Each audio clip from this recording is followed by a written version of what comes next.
Hey, hey, hey, happy day 17 of our 30 plus day Get Up and Go challenge. Sharon Horne-Ellstrom here with my little mini magnet Monopoly board.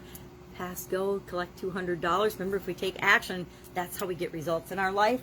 And we are going to talk about the A with respect to relationships in our SOAP framework.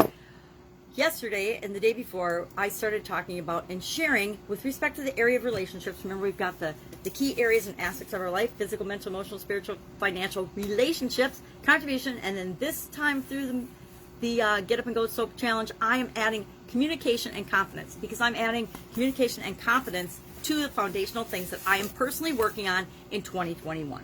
Do I have confidence? Yes. Do I have the ability to communicate? Well, sometimes people would disagree whether I can communicate or not. Some people say yes, some people say no, you talk too much, you talk too fast. Doesn't matter, at least I'm talking. So today we're going to talk about the A, the action part of our SOAP framework, right? We've talked about our story, our situation. We used our imaginary friend, I used George, and we talked about, well, what is my current situation with respect to my relationship, and I did my relationship with my sisters. I have 3 sisters, and I have different relationships with each and every one of them. And always would like my relationships with my sisters to be better, right? Always want to improve that relationship because I love my sisters. And then yesterday we talked about options. What are the possibilities? We brainstormed all of the different ways, 10 at least, and shared 3 possible ways I could improve my relationship with my sisters. Then today we're going to talk about how do we decide, how do we choose among those alternatives. And I should have shared this particular technique first because it's the simplest and the easiest. It is the plus or minus technique, and you have probably heard of it. I learned it from my dad when I was a little girl. He had a household full of women, and he's like, all right, we need to figure out how to make decisions with this group of people and girls. And he was a manager for 3M, and I don't remember his title when he finally retired from 3M, but he worked his whole career at 3M while he had businesses on the side, and he had to lead a lot of people in the labs, a lot of people in different divisions. He ended up leading whole divisions of 3M before he retired. And so he would bring home a lot of decision-making, learning. It's the first time I ever heard of a personality survey and study. My dad brought that home, the Myers-Briggs, when I was still I think we were still in high school when my dad brought that home, and we all did the Myers-Briggs and things like that. So we learned a lot of leadership skills and a lot of management techniques and strategies through my dad's application of them. And one of those things was, hey, you got to be able to make a decision, and you have to be able to make a decision that makes sense quickly. And he taught us the plus and minus tool, where when you've got a choice to make or a decision to make, you look at what are the positives, and you just brainstorm a couple of positive things about making that choice, and what are the negatives about making that choice. Maybe it's going to cost too much. Maybe it takes too much time, but it's really the long-term best solution. And you just quickly do that.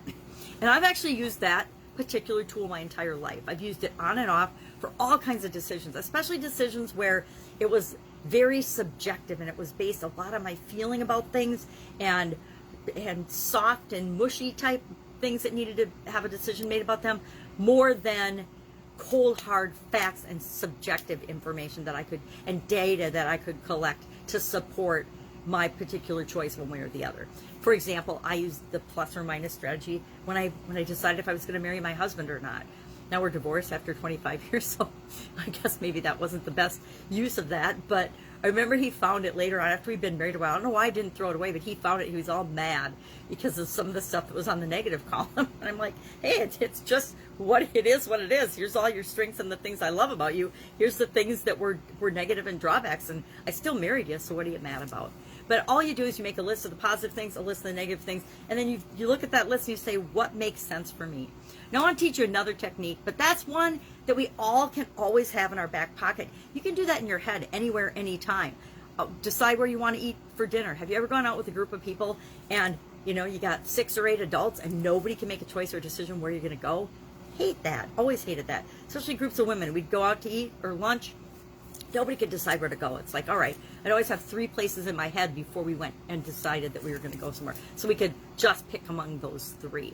And then we would just say, well, I like this or I don't like that. And you can do it in a group, right? Where people say, these are the things I like about that. Nah, here's why I don't want to go there. And then the whole group can decide where you're going to go. But we can do that with ourselves. I want to go here because of ABC. I don't want to go because, D, E, F, or whatever. Another technique, the technique I really want to teach you today about choosing among alternatives, is something called nominal group technique. Now, there are lots of ways to do anything nowadays, including nominal group technique. But I taught, just like my dad came and taught things to my sisters and my mom, and many of our friends that he learned at work, I taught my daughter because I used nominal group technique all the time in my corporate career. I was using it all the time to make decisions, and to make especially group decisions. So when my daughter won a puppy from the Pheasants Forever banquet, she won a black lab, she wanted to name her puppy, and she spent 3 days having the family go through the process I'm actually teaching you in the SOAP framework. She wanted to name her puppy, and she wanted to pick the best name possible. And so for 3 days, she sat with her little notebook and brainstormed names, and then had each of us, all 4 of us in the family, vote on it and weight the choices, and nominal group technique to break it down and whittle her 3-page list down to, I think she went to 25, then she went to 10, then she went to, I think she had 3 different names, and we used nominal group technique each time. And all you do with my version of nominal group technique, and I'll show you a quick example of this, I actually combine different strategies and techniques when I am making decisions. And so I'll take the nominal group technique and I will add it, I'll add a rating system, or I will add, on this one, the technique I'm going to teach you next time we go through the SOAP framework, called head, heart, intuition, or head, heart, gut. But I'll combine them together and then do ratings and weightings that way. But with nominal group technique, normally you take the number of alternatives you have minus 1, and then you vote on and weight by what's most important or feels like the most best one for you. You give the one that's the most important 9, 8, 7, 6, 5, 4, 3, 2, 1, and you rank the choices that way. Now, when you have a group doing that, the whole group, if you have 10 choices, everybody in the group will vote their 9, 8, 7, 6, 5, 4, 3, 2, 1, and then you add the total of the group numbers up, and whichever vote, and that's how you determine the ranking, 3, 2, 1, based on the total numbers.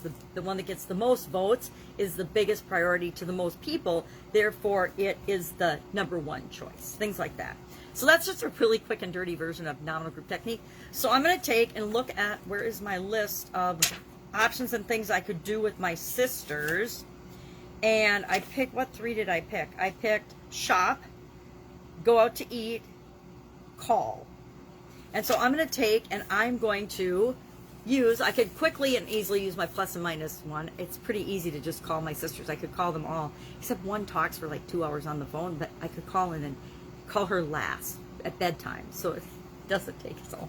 But what are the plus and minuses of calling my sisters? What are the plus and minuses of going shopping with my sisters? What are the plus or minuses of going to lunch or going out to dinner with my sisters? Things like that. So I can use the plus or minus on that, or I can nominal group technique. All right, well, if I call them, that's quick and easy. So if I'm ranking those 3 things, call, shop, or lunch, shopping could take hours, lunch could take a couple hours, calling could be the quickest and easiest. So I would rank those, if I'm nominal group techniquing, those 3 things, I would just rank them. I would give the most weight to calling, because that's the quickest, easiest for me to do. So what am I going to probably do? Call my sisters. I'm not saying for sure. I want you to do this today, though. I want you to take your list of 10 things that we came up with as options, and using our visualization to say, okay, what else is possible? Of those, if you're going to use nominal group, go ahead and use all 10, and then just say, how would I rank these right now? And it's our decisions. So often we spend so much time commiserating over our decisions, and it's really not that important. We just pick something and do it. Pick something and do it. I'm like, decide and do, decide and do, decide and do. Get up, go, do it. So you could do either the plus or minus or the nominal group technique, whichever you choose for your list of options, and then just share in the comments below something that you learned, something that you liked or didn't like about the nominal group technique. To me, improving my relationship with my sisters doesn't really require nominal group technique decision making. It's a plus or minus. And so we want our use of a tool to fit the situation, but I want you to be equipped with all the tools, because some situations, for example, if we're looking at our financial situation, For financing, a lot of times I'll use nominal group technique because I actually have data and things that I can look at to decide between the alternatives. So pick an alternative, pick an action, and do it today. Pick an action and do it today. Share in the comments below. I'm going to erase that, not how you feel. Share in the comments below exactly what you do today. I'm going to call my sisters, all three of them. That's my commitment right now. That's my action. Because just thinking through it now made it easy to decide what's the next thing to do. I'm going to call all my sisters. That's it. Go out, have an awesome day. Any questions? I know I did a terrible job explaining nominal group technique. Again, you can go to the private group or to the page and you can search it in the left-hand column bar of the Facebook group or the private Facebook page, and you'll get a much better description and much better explanation of nominal group technique in there somewhere. Or you can always Google it and you can look it up yourself and find out what works for you with respect to that. And again, I'm going to warn you, there's all kinds of complicated versions of nominal group technique, and there'll be all kinds of businesses wanting to sell you their consulting services to do nominal group technique for you. That pretty much applies to corporations and big, complicated decision making and models, not what we need to do to run our own lives. All right, have an awesome day. I will, of course, be with you tomorrow. Bye. Get up, go do this.